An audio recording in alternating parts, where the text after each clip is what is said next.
Assalamu alaikum. My name is Professor Dr. Asha Zia. I hope all of you are fine and safe.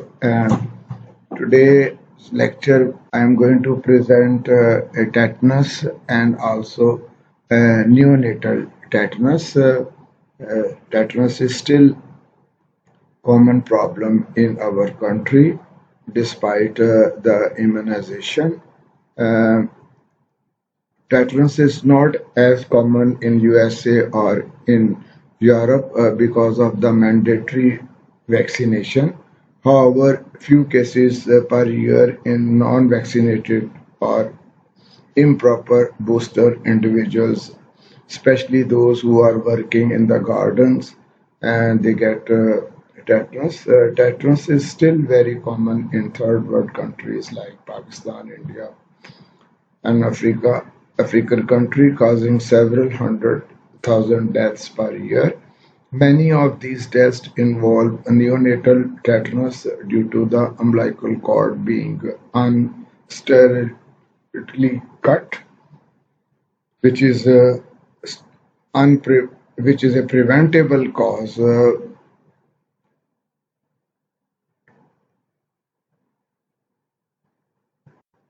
In Pakistan, India, tetanus is an important endemic infection. The factors leading to hand washing, delivery practice, traditional birth customs, interest in immunization. Prior to the National Immunization Program, which is an EPI program, there were 3.5 lakh children are died annually. 70% of the cases continue to occur largely in the areas where there is a tetanus toxoid. Immunization coverage to the mothers is less than 70%. Tetanus is caused by the Clostridium tetani. It is a gram-positive spore-forming anaerobic rod. So it is basically a spore-forming gram-positive anaerobic rods. I will show you the rods of the tetanus. These are the rods of the tetanus called Clostridium tetani gram stain. Round terminal spores give cells a drumstick or tennis racket appearance. This is the tail and this is the head. It is a rounded terminal. Spores give cells a drumstick or tennis racket appearance.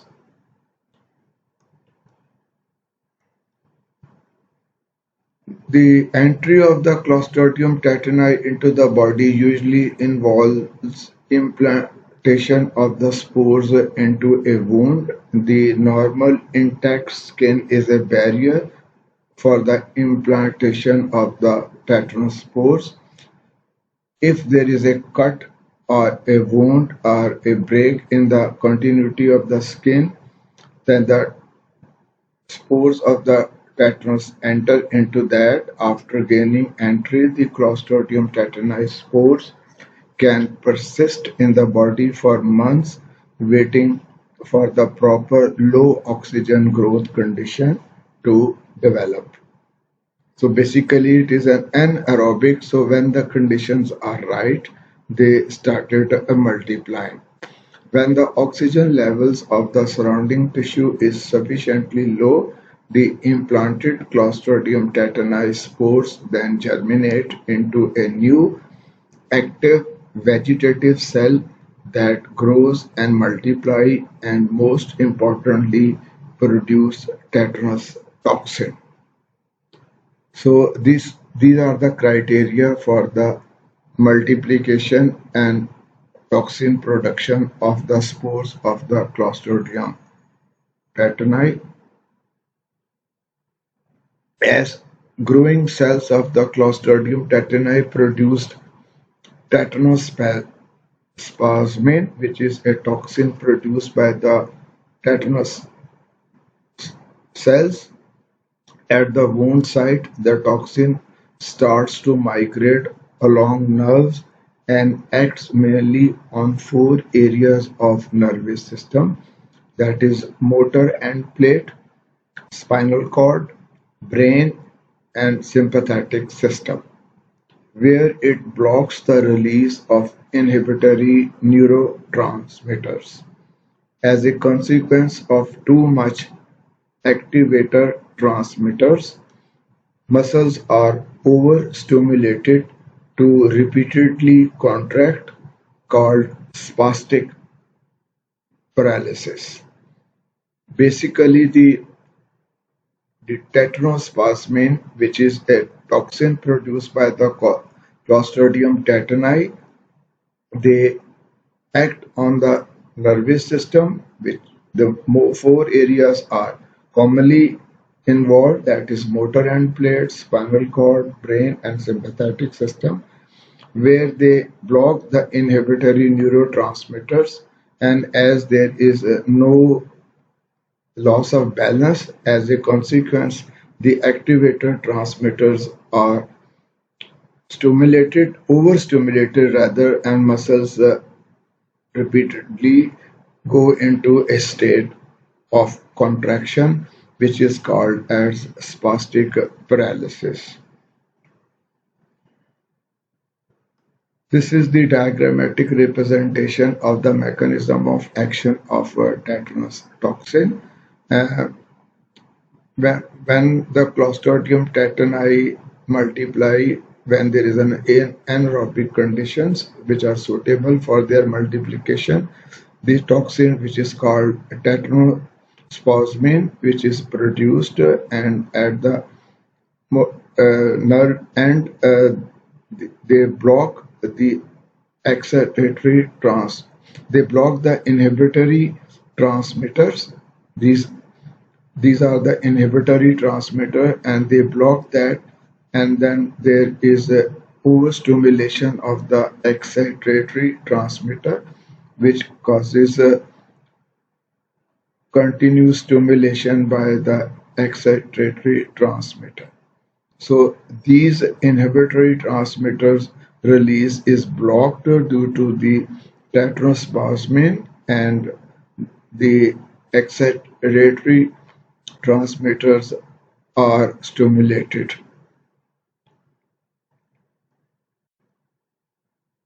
Spores reservoirs. The spores of the Clostridium tetani are found in the soil, the dust, the intestinal tracts of the animals and the humans.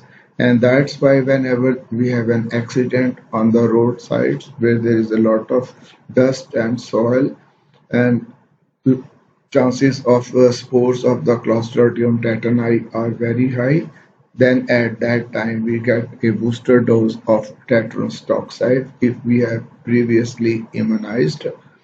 Throughout the world, spores are very resistant to harsh conditions like heat, radiation, chemicals, and drying. Spores can survive for a long time in environment that they may be 100 years possibly. The communicability. Tetanus is not contagious from person to person. It is the only vaccine preventable disease that is infectious but not contagious. So this is very important that it not spread from one person to another person only if there is a break in the continuity of the skin, or if there is a wound, or if there is umbilical cord, then these spores enter through that wound and they multiply, and then they produce toxin. So it is the only vaccine preventable disease.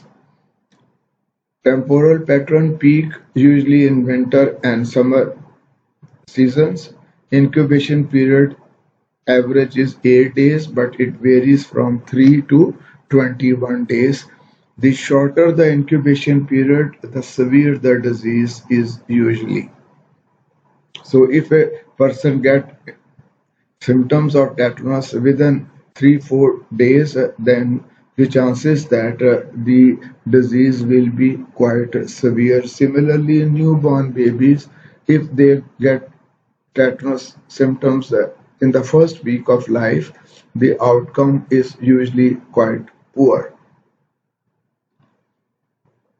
because of the short incubation period, but the range is from 3 days to 21 days.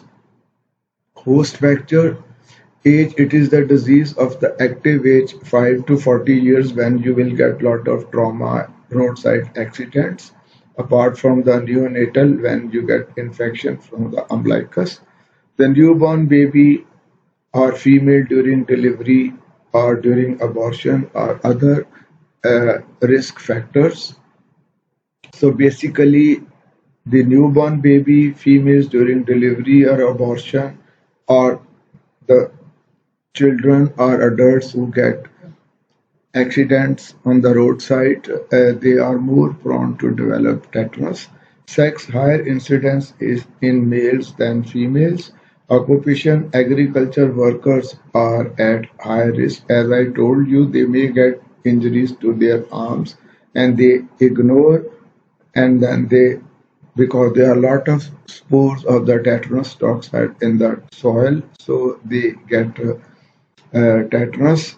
Later on, rural versus urban difference, incidence of tetanus in the urban areas is much lower than in the rural areas.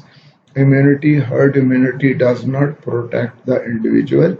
Environment and social factors, unhygienic custom habits, unhygienic delivery practice, delivery, home delivery, delivery conducted by thais or untrained people with a poor hygiene causes increases the incidence of tetanus in the newborn babies and also in other ages. The sequence of events of the tetanus is you develop lockjaw and then stiff neck, then difficulty in swallowing, then muscle rigidity, and then muscles goes into spasm. So this is a sequence of events. First lockjaw, then stiff neck, difficulty in then swallowing, muscle rigidity, and muscle spasm. I will show you the photographs of the child. This is Rhesus sardonicus in tetanus patient. A person suffering from tetanus undergoes convulsive muscle contraction of the jaw called lockjaw. So this is a very common presentation where most of the cases are diagnosed because of the lockjaw. This is a obsessotonous position in tetanus patient when the contraction of the muscles of the back and the extremities may become so violent and strong that bone fractures may occur, and the body posture is like that, which is known as obsessotonous. It is a very, very painful and dangerous disease, and with a lot of uh, with the high mortality of involvement due to the involvement of the respiratory muscles. This is a case of a cephalic tetanus, a rare form of localized tetanus. Unfortunately, the affected individual is conscious throughout the illness but cannot stop these contractions. So, he or she are usually aware of their disease, and also because of a lot of pain, the patient is conscious and the sufferings are quite severe. So this is a form of a localized tetanus when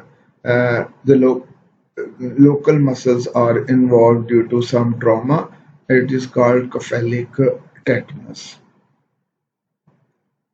Death may occur from tetanus, often from cardiac, heart, and respiratory lung effects of secondary complication from the infection. So mostly they have respiratory problems which leads to the death of the newborn baby or in children when the disease is quite severe. There are different types of tetanus depending upon the uh, depending upon the depending upon the um, cause. As I mentioned, traumatic cause is the one of the most important cause of uh, tetanus when you have a roadside accidents or trauma at during gardening or during in the farmers. For period is during abortion or delivery. Autogenic when you have some infection in your ear. Sometimes you don't know, and in some cases you can't remember the injury or the lesion present in your skin which may heal, and that category is labeled as idiopathic.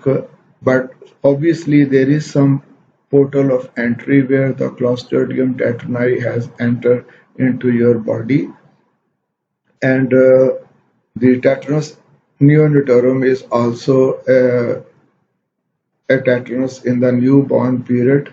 Uh, It also called eighth day disease because usually presents in the first week of life.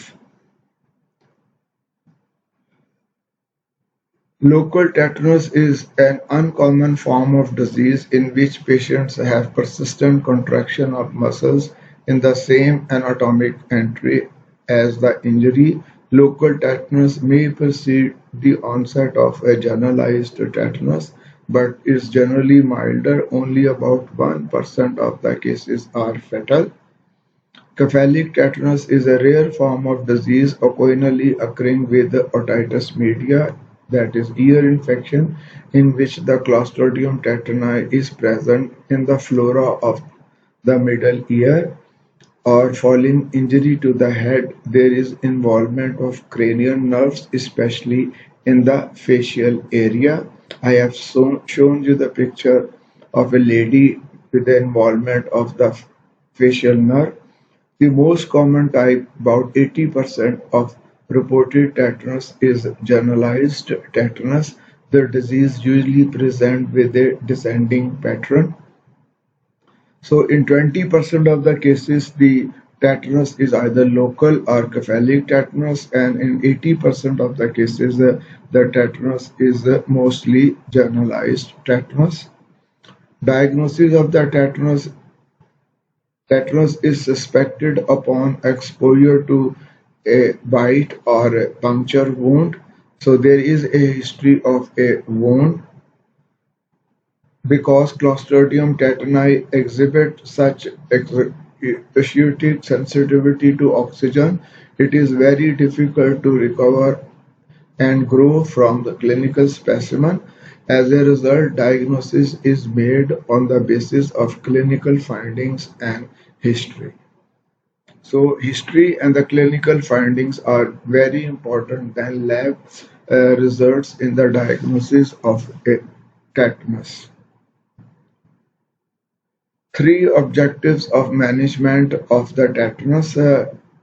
Tetanus is, as I said, is a preventable disease, but if somebody has tetanus, then the management is to provide supportive care until the tetanospasmin that is fixed in the tissue has been metabolized. Number two is to neutralize the circulating toxin. And number three is to remove the source of tetanospasmin. The the tetanospasmin which is already fixed to the tissue, you cannot do anything with that, but you can neutralize the circulating toxin, and also you can remove the source of a tetanospasmin by giving antibiotics to kill uh, the spores of the tetanus toxide, and also by giving antitoxin to neutralize the circulating toxin. But unfortunately, that that that The toxin which is already fixed to the tissue, you cannot neutralize. It has to be metabolized with the passage of time. So urgency of management is very important to neutralize the circulating toxin as soon as possible. Treatment of tetanus is very difficult to treat once symptoms have developed. Antitoxin is administered, which is tetanus toxide. Uh, Muscles relaxant you have to give if the muscles are in a contractive stage, and supportive therapy as a ventilator if there is a involvement of the respiratory muscles and the oxygen saturation is falling, then you have to intubate and ventilate the child. Uh, cleansing of the wound, which is the source of tetanus. You have to give sedation throughout 24 hours to sedate the patient because, as I said, it is a very painful condition. And the antibiotic we give usually is a benzyl penicillin, which is very effective in the treatment of the tetanus toxoid. Prevention is the best treatment in tetanus. Spores are extremely stable, although immersion in boiling water for 15 minutes kills most spores. Exposure to saturated steam under 15 pounds of pressure for 15 to 20 minutes at 121 degree centigrade is highly effective against spores. This is the we give pressure and steam to all the surgical instruments in the operation theatre to sterilize them. Sterilization by dry heat is slower than by moist heat, 1 to 3 hours at 160 degrees centigrade, but it is also effective against spores. Ethylene oxide sterilization is also sporicidal. Fumigation is the sterilization of the operation theatre. 500 ml of formalin, 200 gram of potassium permanganate into 30 cubic meter of space. All windows and doors are closed except one fissure. Fissure between the panels of the doors and the windows are closed with adhesive tape. After 12 hours, the doors and the windows are open and theatre is aerated for 24 hours before decommissioning it.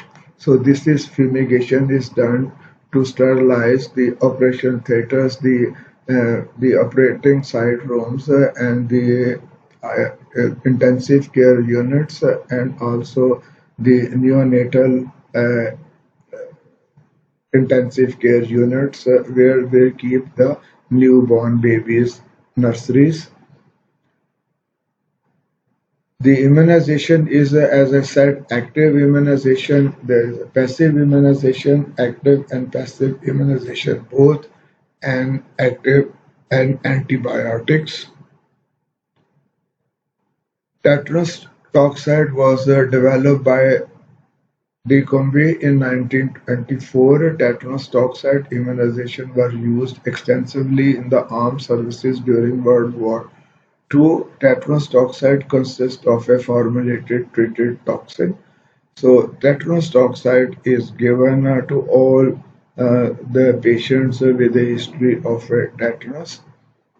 There are two types of the toxide available. One is adsorbed, that is aluminum salt precipitated toxide, and the fluid toxide. Although the rate of seroconversion are about equal, the adsorbed toxide is preferred because the antitoxin response, which is higher titers and is longer lasting than that following the fluid toxide. So there are basically two types of the toxide which are available, and we prefer to use the uh, adsorbed toxide in preferred than the fluid toxide.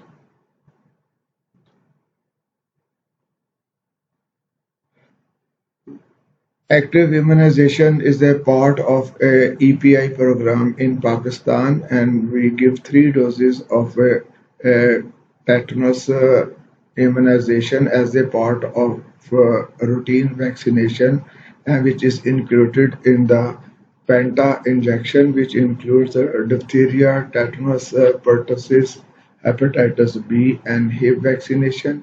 We usually give DPT first dose at 6 weeks, and then second dose at 10 weeks, and the third dose at 14 weeks. There are boosters also. First booster is given at 18 months, and the second booster is given at 6 years, and third booster sometimes they recommend at the age of 10 years, 5 years after the second booster. So this is a schedule of active immunization in children to prevent having tetanus toxoid. The passive immunization is done if there is any injury and the child has immunization more than 5 years. So then we give a one injection of tetanus toxoid. Uh, to human, tetanus toxoid is preferable because of its less side effects and it is easily available.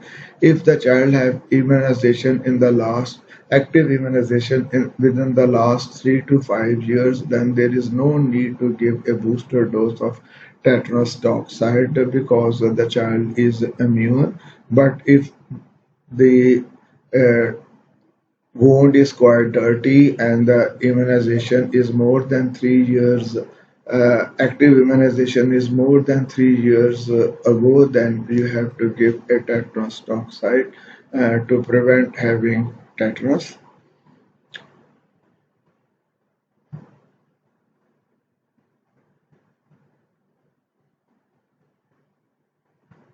This is a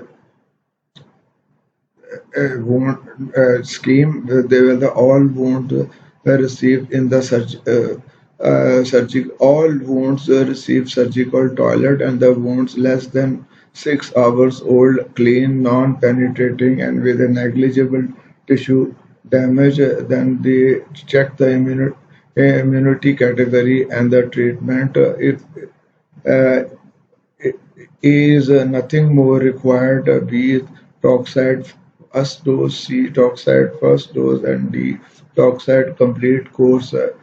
And A has had a complete course of toxide or a booster dose within the past 5 years, as I mentioned to you. B has had a complete course of toxide or a booster dose more than 5 years ago and less than 10 years ago. C has had a complete course of toxide or a booster dose more than 10 years ago, and D has had a complete course of toxide or immunity status is unknown. So these are the categories when we see the patient, and depends upon the history and the type of the wound. Normally, if the wound is clean and the child has immunization in the last 5 years, then there is no need to give anything. But if it is not sure, or if the parents have no record or can't remember, or the wound is quite dirty on the roadside, then it's preferable to give tetanus toxoid as a booster dose. If recovery does occur, there are usually no long-term side effects. Recovered individuals do not necessarily develop natural immunity against the infection because the very small amount of tetanus toxin produced during the infection does not elicit a strong protective immune response, which would produce enough antibodies against future reinfection. So every time you have to treat as a new case, so you have to follow the protocol. If the child needs any booster dose of tetanus toxoid or no, because there is a no long-term immunity from the previous infection.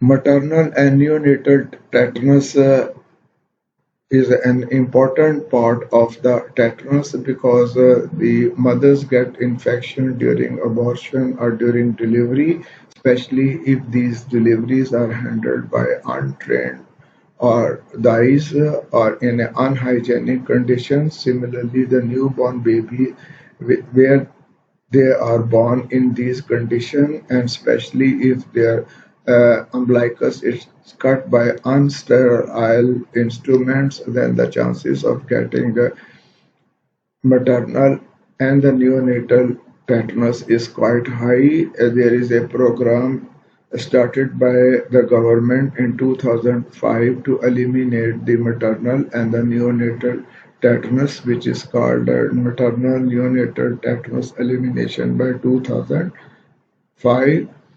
This is a child with a early onset of a tetanus. You can see he is not responding and he is unable to swallow. There is a locked jaw, and then soon he will develop started having fits. The newborn showing rhascus sardonicus and generalized spasticity and keep on having a convulsion with a minor stimulus. Maternal tetanus is defined as a tetanus occurring during pregnancy or within 6 weeks after any type of pregnancy termination is one of the most easily preventable causes of maternal mortality. It includes postpartum or puerperal tetanus, postpartum or puerperal tetanus usually resulting from septic procedures during delivery, post-abortal tetanus following septic maneuvers during induced abortion, and number three is tetanus during pregnancy, generally resulting from inoculation through a non-genital portal of entry.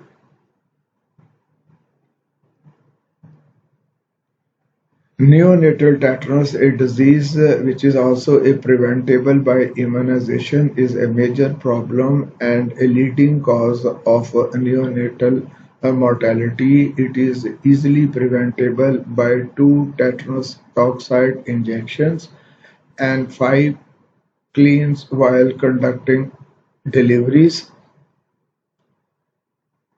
The two tetanus toxoid injections are part of are given to the mother during pregnancy, and it is a part of the EPI program. Two major programs are in operation for the prevention of neonatal tetanus in the country. The immunization of the pregnant woman with the tetanus toxoid vaccine, which is TT, under the expanded program of immunization, which is EPI. The and the other part is the training of the DICE under the rural health program. Most of these DICE get a training, and also at the end of the training they are provided with a kit uh, to conduct uh, the the delivery in an aseptic manner. Neonatal tetanus will be prevented if the woman and the dies, who are still associated with almost 70 to 75% of the deliveries in many areas with a high neonatal uh, mortality rates, are convinced of the need for tetanus toxoid vaccination during the antenatal period and practice the basic principles of cutting cord and keeping the umbilicus stump free of unclean dressing. As I mentioned, unfortunately, still 70% of the deliveries are conducted by the untrained, uneducated women, so the chances of getting infection through the umbilicus are very high, and so you have to train them uh, to minimize the infection in the neonatal period.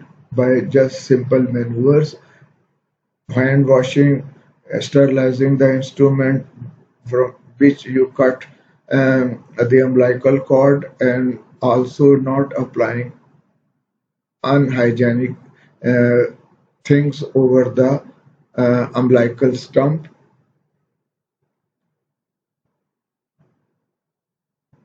If mother has two doses of tetanus toxoid, which are usually given at 7 and 8 months of pregnancy, then the chances of having tetanus in the mother and the baby are less, but you have to be very strict about the hygiene uh, during the delivery. Less than one case of neonatal tetanus per 1,000 live births in every district every year is the goal to get target estimated 100 million women at risk, 20 million women deliver in high risk areas every year. This is the goal of this program.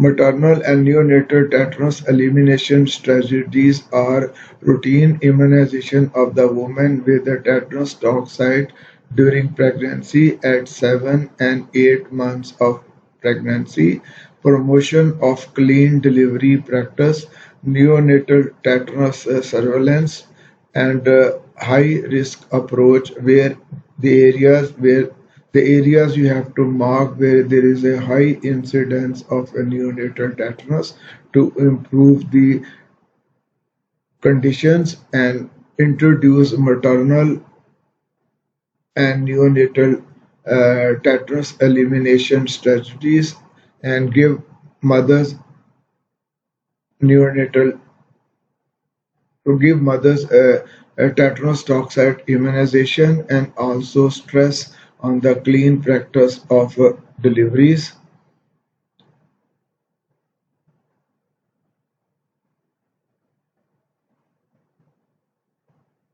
Identify, as I mentioned, the high-risk districts are the areas and implement all these methods like routine immunization of the women and the children and promotion of the clean delivery practice, as I mentioned, to reduce the incidence of a neonatal tetanus.